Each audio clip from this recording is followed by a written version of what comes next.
Si no fueses tan una realidad tan fiel, me arrancaría los pelos y la piel para hacerme un tambor y al hacerlo sonar, que suene como sueno yo en realidad.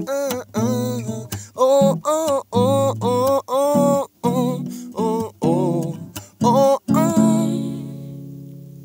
Si sobran palabras a buen entendedor, yo me las quedo para escribir mejor. Quiero hacerme un laúd que tenga mi actitud y como cuerdas los velos de mi cabeza. Y así tengo la certeza de que todo lo que toco sale de mi coco. Aunque sea frágil e inerte,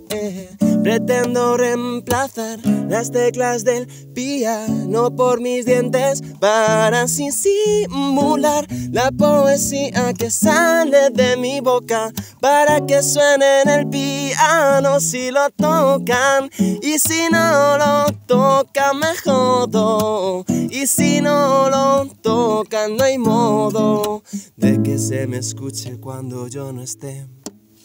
cuando el eco de mi voz no baje por el valle de tu oído, atento a mis hipérboles y atento a todas las rimas que a ti no te salen, pa' cuando se me juzgue en el tribunal del olvido ingrato he trazado un plan, y así si me olvidan de repente,